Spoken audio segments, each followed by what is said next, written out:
Good morning students, स्वागत है आप सभी का एक और नई वीडियो में। आज हम करने जा रहे हैं गणित की वर्कशीट नंबर 11 जो कि क्लास 10th की वर्कशीट है। और जो वर्कशीट है बेटा वो है 30 जुलाई 2021 की। आज का जो टॉपिक है वर्कशीट का बेटा वो है सांख्यिकी, इंग्लिश में बोलते हैं इसको स्टैटिस्टिक्स। अब सांख्यिकी जो टॉपिक है बेटा वो 9th क्लास में हमने ऑलरेडी कवर कर चुके हैं, पर अगर आप भूल चुके तो कोई बात नहीं बेटा, इस वर्कशीट में हम उसको रिवाइज कर लेंगे। सबसे पहले तो यहाँ क्या लिखा है, यहाँ लिखा है निम्न वर्ग सीमा।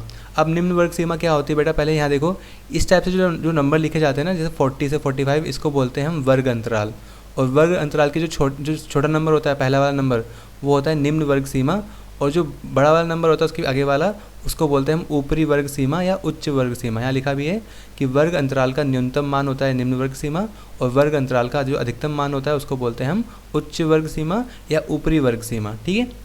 इसके बाद यहाँ पे लिखा है कि प्रत्येक वर्ग का वर्ग चिन्ह, अगर आपको वर्ग चिन्ह निकालना है बेटा, जिसको हम एक्स आई से डिनोट करते हैं, तो उसको कैसे निकाल सकते हैं हम निम्न वर्ग सीमा में ऊपरी वर्ग सीमा को प्लस करते हैं और 2 से डिवाइड कर देते हैं। जैसे मान लो अगर आपको इसका निकालना होगा तो आप 40 + 45 करोगे, दोनों को जोड़ने के बाद क्या करोगे बेटा, इसको 2 से डिवाइड कर दोगे तो क्या आ जाएगा, आपका वर्ग चिन्ह आ जाएगा। ठीक है, जिसको हम एक्स आई से डिनोट करते हैं।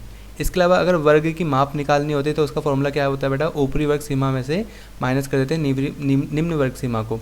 ठीक है, यानी इसका अगर निकालोगे तो देखो 45 में से 40 को माइनस कर दोगे तो आएगा कितना आंसर, 5। तो जो वर्ग की जो माप आ जाएगी वो कितनी आएगी, 5। ठीक है, तो इस तरह से आप इसको समझेंगे। अभी हम उदाहरण इसको भी हम करने वाले हैं, पर पहले देखो यहाँ पे नीचे कुछ दे रखा है, उसको देख लेते हैं। यहाँ लिखा है कि वर्ग अंतराल यहाँ पे दे रखा है 55 और 60 की निचली सीमा क्या होगी। अब निचली सीमा क्या होती है बेटा, जो छोटी वाली सीमा है, तो यहाँ पे आएगा 55। ठीक है। इसके बाद अगर हम बात करें अगले वाले की, यहाँ लिखा है कि वर्ग अंतराल 45 और 50 का वर्ग चिन्ह कितना होगा। अब वर्ग चिन्ह का फॉर्मूला क्या होता है बेटा, हमने बताया था कि निम्न वर्ग सीमा में ऊपरी वर्ग सीमा को प्लस कर देते हैं और 2 से डिवाइड कर देते हैं। तो देखो क्या होगा, निम्न वर्ग सीमा कितनी है, 45, और उसमें क्या जोड़ देंगे हम, 50, और 45 को जोड़ के क्या करेंगे, 2 से डिवाइड कर देंगे बेटा। 45 को जोड़ेंगे कितना आएगा बेटा, 90 आएगा, 95 आएगा, सॉरी 95, और उसको फिर 2 से डिवाइड कर देंगे। 2 से भाग करेंगे कितना आएगा बेटा, 2 चौक 8, और फिर एक कैरी चले आएगा यहाँ पे, तो कितना आएगा 15, 2 7 14, और फिर 2 पंजे 10। ठीक है, इस तरह से कितना आएगा 47.5, ये इसका आएगा वर्ग चिन्ह। ठीक है, वर्ग की माप क्या होती है बेटा, उसका फॉर्मूला आप यहाँ से देख के लिख सकते हो, ऊपरी वर्ग सीमा माइनस निम्न वर्ग सीमा क्या होती है, वर्ग की माप। ठीक है, तो इस तरह से हमने इसको कवर कर लिया है। आगे देखते हैं, आगे हमें कुछ और भी चीज़ें दे रखी हैं, उनको भी हम बारी बारी से करेंगे। यहाँ पे उदाहरण 1 दे रखा है। उदाहरण 1 में देखो आपको ना लिखा है कि 35 लोगों का वज़न केजी में दिया गया है इतना। अब हमें उन वज़न को देखते हुए यहाँ नीचे ये जो फिलअप्स है ना, इन्हें फिल करने हैं। सबसे पहले तो क्या लिखा है कि ये जो अलग, देखो हर किसी का अलग अलग वजन है, किसी का मतलब 43 kg है, किसी का 51 kg है, 47, 62, 48, 40 अलग अलग किलोग्राम है। ठीक है, ये पूरे कितने लोग हैं, 35 लोग हैं, 35 लोग हैं, उनका अलग अलग जो वजन है वो इतना यहाँ पे दे रखा है। अब यहाँ लिखा है कि बराबर वर्ग अंतराल लेते हुए बारंबारता बंटन सारणी को पूरा कीजिए। देखो इस तरह से ये बारंबारता बंटन सारणी है, इसको हमें फिल करना है। अब सबसे पहले देखो यहाँ पे वजन किलोग्राम में दे रखा है। अब यहाँ पे देखो जो इन्होंने वर्ग अंतराल बनाया है वो कितना का बनाया है, देखो 40 से 45 यानी 5-5 का गैप लिया है। फिर अगला क्या है 45 से 50 यानी 45 से 50। अब इसके बाद क्या आएगा, यहाँ पे क्या आएगा 50 से 55। तो आपको आप अच्छे से पता है, यहाँ पे आएगा 50 से 55। आगे के सारे फिल हैं तो आगे फिल करने की ज़रूरत नहीं है। अब आते हैं मिलान चिन्ह में। याद रखना, मिलान चिन्ह लिखने का जो तरीका सिखाते हैं वो 6 क्लास में सिखाए जाते हैं। अब इसको लिखते कैसे, देखो अगर आपको अगर 4 नंबर दे रखे हैं, ठीक है, 4 बार कोई नंबर रिपीट हुआ तो उसको हम कैसे लिखते हैं, 1 2 3 4। ठीक है, पर अगर कोई नंबर 5 बार रिपीट होता है तो उसको कैसे लिखते हैं, 1 2 3 4, और उसको फिर ऊपर से काट देते हैं तो ये हो जाता है 5। ठीक है, तो इसको 5 बोलते हैं बेटा। अगर आपको 8 दिखाना होता है तो पहले आपको 5 लिखना पड़ेगा, 1 2 3 4 5, और फिर 1 2 3। सो 5 ये हो गए, 3 ये हो गए, तो कितने हो गए 8। सो इस तरह से हम मतलब जो मिलान चिन्ह है उसको लिखते हैं। अब जैसे मान लो यहाँ की हम बात करें बेटा, तो यहाँ पे देखो बारंबारता कितनी तरीके 7। अब 7 के लिए मिलान चिन्ह क्या होगा, पहले आपको 5 लिखना पड़ेगा और उसके बाद फिर 2 लिखने पड़ेंगे। सो 5 कैसे लिखेंगे, 1 2 3 4 लिख दिया, और फिर ये 5, ये 5 हो गए, और फिर 2 ये ऐसे लिख देंगे। ठीक है, सो 5 और 2 कितना हो गया 7। यहाँ पे नीचे देखो यहाँ पे कितना दे रखा है बेटा, यहाँ पे 50 से 55 के बीच में कितने नंबर हैं, यहाँ पे देखो ये पूरा 5 का ग्रुप है, ये भी 5 है और ये 1 है। 5 और 5 10 हो गए, और ये कितना हो गया 11, तो यहाँ पे आएगा 11। आगे देखो बेटा ये 5 है और ये 2 है, 5 और 2 कितने हो गए 7, तो यहाँ 7 आएगा। यहाँ पे देखो 5 को हमें फिल करना है तो 5 कैसे फिल करेंगे, 1 2 3 4 और ये 5। ठीक है, इस तरह से हमने बारंबारता बंटन सारणी को मतलब पूरा कर दिया है। अब देखो नीचे माध्य, माध्यक और बहुलक के फॉर्मूले लिखे हुए हैं, और खासतौर पे माध्य और माध्यक के। बहुलक का कोई फॉर्मूला होता नहीं वैसे तो, पर आप बड़ी क्लास में सीखोगे भी बहुलक का फॉर्मूला। अभी यहाँ पे देखो जरा क्या है, एक से ज़्यादा मतलब बहुलक भी हो सकते हैं।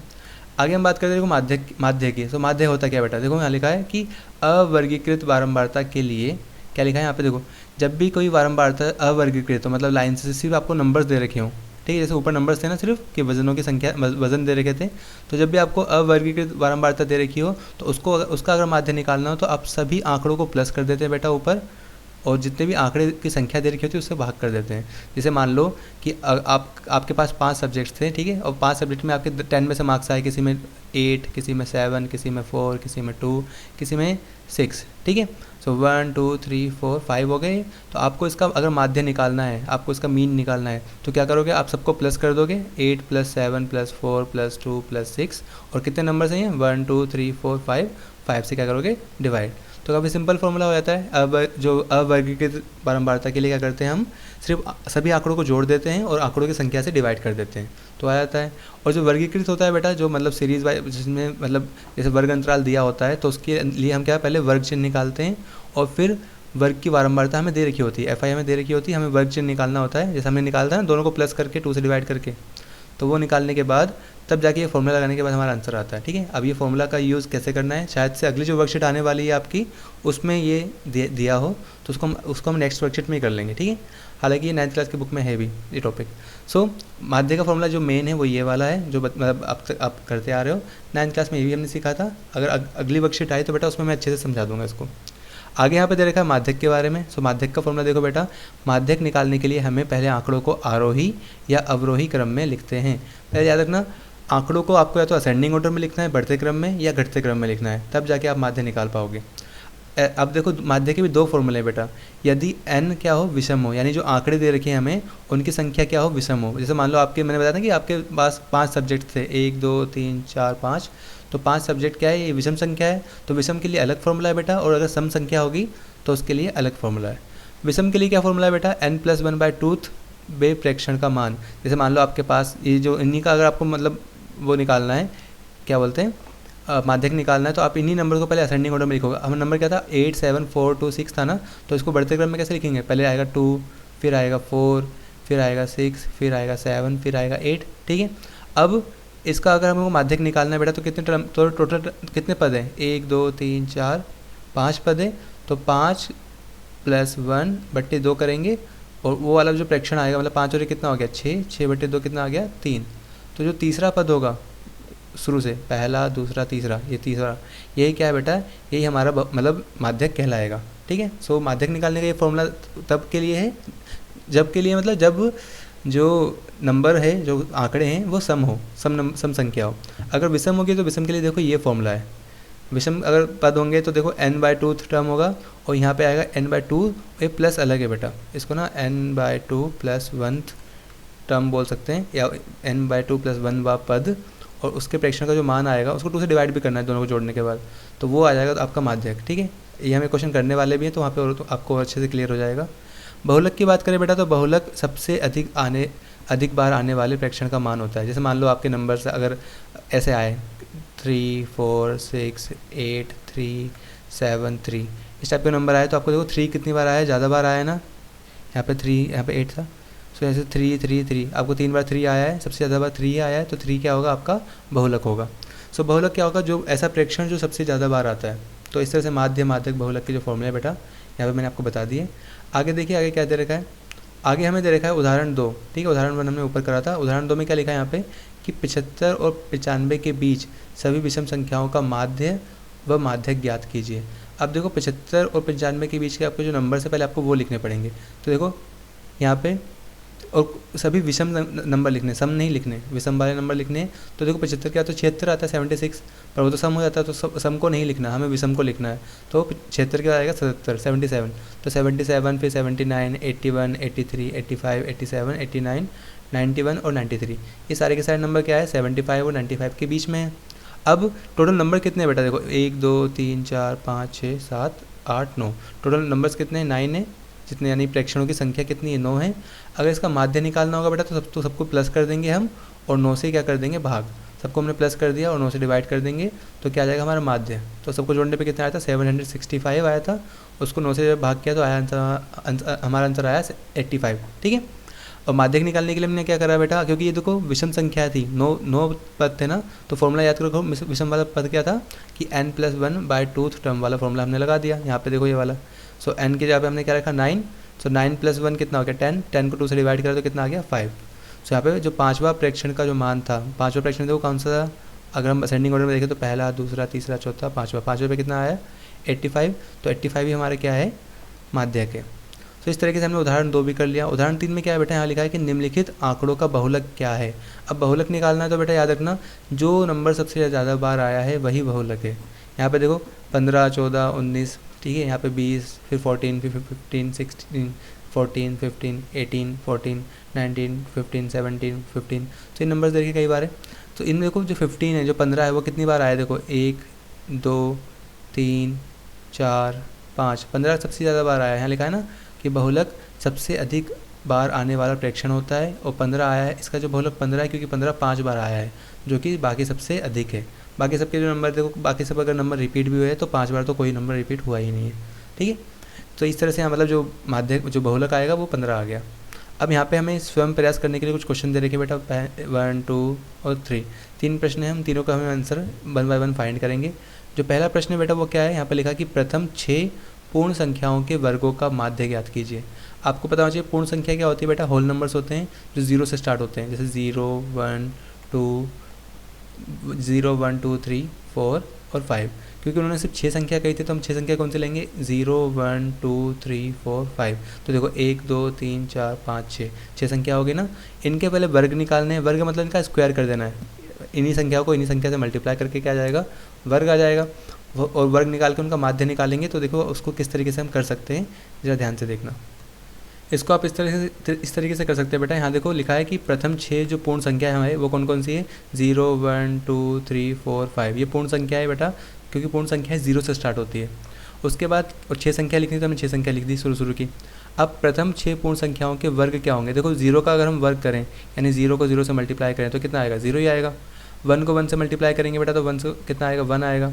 2 को 2 से मल्टीप्लाई करेंगे तो कितना आएगा, 4। सो हमने देखो 0 का जो वर्ग आया 0, 1 का जो वर्ग आया वो 1 आया है, 2 का कितना आया 4, 3 का कितना आया, 3 को 3 से मल्टीप्लाई करने पे 9 आता है, 4 4 16 होता है और 5 5 25। सो इनके जो वर्ग जितने भी पूर्ण संख्याएं थे इनका हमने वर्ग निकाल लिया। वर्ग निकालने के बाद क्या करेंगे, देखो जो माध्य का फॉर्मूला होता है बेटा वो क्या होता है, आंकड़ों का योग बटे में आंकड़ों की संख्या। अब देखो आंकड़ों के जितने भी थे हमारे पास, कौन कौन से कितने आंकड़े थे हमारे पास, पहले तो जितने भी देखो हमारे पास जो वर्ग का, हमें देखो वर्गों का माध्यक निकालना था, तो वर्ग क्या क्या आए थे हमारे, 0, 1, 4, 9, 16 और 25। इन सबको जोड़ दिया बेटा, जोड़ने का कितना है, देखो 1 और 9 कितना हो गया 10, 4 और 16 कितना हो गया 20, तो 10 और 20 कितना हो गया 30, और 30 और प्लस 25 कितना होगा 55। सो आगे 55 और नीचे कितना आ गया 6। जब 6 से इसको डिवाइड करेंगे बेटा तो कितना आएगा 9.666। देखो 6 बार बार रिपीट होता रहेगा तो आप इसको 9.616 लिख सकते हो, ठीक है। ये आपका इसका जो आंसर आएगा वो आएगा 9.16666, ठीक है। तो 6 रिपीट होता रहेगा, इसलिए आपको 6 को बार बार नहीं लिखना, सिर्फ पॉइंट के 2 नंबर तक लिख लेने हैं। सो आपको जो माध्य आ गया वो कितना आ गया 9.16। इसके अलावा बेटा यहाँ पे हमें एक क्वेश्चन और दे रखा था। सेकंड क्वेश्चन देखो क्या लिखा है कि आरोही क्रम में व्यवस्थित निम्नलिखित प्रेक्षणों का माध्यक कितना है, 25 है। यहाँ पे देखो ये जो जितने प्रेक्षण दे रखे ना 11, 13, 15, 19, x+2, x+4, इन सब का जो हमारा माध्यक दे रखा है वो दे रखा है 25। हमें क्या करना है, x का मान ज्ञात करना है। ऐसे क्वेश्चन देखो एग्जाम में बहुत पूछे जाते हैं बेटा, ये काफ़ी इंपॉर्टेंट क्वेश्चन होते हैं। तो देखो इनको किस तरीके से हम सॉल्व करेंगे, यहाँ देख लो। यहाँ पे देखो सबसे पहले तो आपको लिखना पड़ेगा कि जितने भी मान है जो हमें वैल्यू दे रखी है ना उसको पहले यहाँ पे लिख लो। x यहाँ पे देखो 11, 13, 15, 19, x+2, x+4, 30, 35, 39 और 46 दे रखे थे ये नंबर। इन नंबर्स को हमने ध्यान से यहाँ पे उतार लिया, ठीक है। अब इसके बाद क्या करेंगे बेटा, नंबर्स बिल्कुल सही है। उसके बाद देखो हमें माध्यक निकालना था, तो माध्यक का हमें दे रखा ऑलरेडी। हमें माध्यक नहीं निकालना, हमें सिर्फ x का मान ज्ञात करना है कि x की वैल्यू कितनी होगी। माध्यक हमें दे रखा 25। सो अब देखो आंकड़ों की संख्या कितनी है, यहाँ पे कितने आंकड़े, 1, 2, 3, 4, 5, 6, 7, 8, 9, 10। आंकड़ों की संख्या कितनी है 10। n की वैल्यू कितनी है 10। अब देखो सम संख्या के लिए जो माध्यक का फॉर्मूला होता है बेटा वो क्या होता है, n/2 term plus n/2 plus 1 term. वे उन दोनों को जोड़ के क्या करता है 2 से डिवाइड कर देते हैं। तो जो टर्म आती है वही उसका जो मान होगा ना वही क्या होता है माध्यक। अब माध्यक की वैल्यू हमें ऑलरेडी दे रखी है, कितनी दे रखी है 25। तो हमको दोबारा लिखने की ज़रूरत है ही नहीं, यहाँ पे क्या आएगा माध्यक की जगह कितना आएगा 25 लिख दिया हमने। आगे देखो माध्यक का की जगह हमने लिखा यहाँ पे 25 और जो जितना भी n की वैल्यू थी यहाँ पे देखो n की जो वैल्यू है कितनी है 10 है। सो यहाँ पे n की जगह पे हमने 10 रख दिया, यहाँ पे n की जगह पे 10 रख दिया। अब देखो 2 से 10 को डिवाइड कर दो कितना आ गया 5, और यहाँ पे 2 को 10 से डिवाइड कर दो 5 + 1 कितना हो गया 6। तो यहाँ पे आ गया, इधर आ गया। अभी देखो इसको नीचे करके दिखाता हूँ मैं। देखो इस तरफ क्या हो गया 5 आ गया बेटा, और इस तरफ कितना आ गया 6वां प्रेक्षण। अब देखो यहाँ पे काउंट करो, फिफ्थ जो 5वें नंबर पे प्रेक्षण है वो कौन सा है 1 2 3 4 5 नंबर, 5th नंबर पे ये है और 6th पे ये है। सो हमने 5th पे क्या लिखा x+2 और 6th पे लिखा x+4। यहाँ पे हमने लिख दिया x+2 + x+4 और डिवाइड में कितना लिखा हमने, डिवाइड में 2 कर दिया। और हमें जो बहुलक माध्यक का जो मान दे रखा था वो कितना था 25, तो हमने यहाँ पे 25 लिख दिया। उसके बाद देखो जरा यहाँ पे ध्यान से, यहाँ पे x और x को प्लस किया तो कितना आ गया 2x, और यहाँ पे 2 और 4 को प्लस किया तो कितना आ गया 6। 2x + 6 आ गया, और नीचे डिवाइड में कितना था 2 था, तो हमने नीचे डिवाइड में 2 लिख दिया। इक्वल में कितना लिखा 25। अब जो 2 यहाँ पे देखो डिवाइड में है वो इधर जाके क्या हो जाएगा मल्टीप्लाई। सो यहाँ पे जाके मल्टीप्लाई हो गया, कितना हो गया यहाँ पे 25 दूनी हो गया 50, इधर हो गया 50, और यहाँ पे 2x + 6 ही रहा। 6 प्लस का था बेटा तो उस तरफ जाके माइनस का हो जाएगा। सो 2x की वैल्यू कितनी आएगी 50 - 6 कितना आएगा, 50 में से 6 को माइनस करने पे 44 आएगा 44, वो हमने यहाँ पे लिख दिया। और जो 2 यहाँ पे मल्टीप्लाई में था वो नीचे आके डिवाइड में चला गया। अब 2 से 44 को डिवाइड करेंगे बेटा तो कितना आएगा 22। तो x का मान हमारा कितना आ गया 22। ठीक है, इस तरीके से हमारा x का मान आ गया बेटा। आगे देखते हैं, हमें आगे जो क्वेश्चन नंबर 3 वहाँ पे कहा गया है कि दिए गए अक्षरों का बहुलक ज्ञात कीजिए। अब देखो अगर बहुलक निकालना है तो आप यहीं पे निकाल सकते हो बेटा, कोई बड़ी बात नहीं है।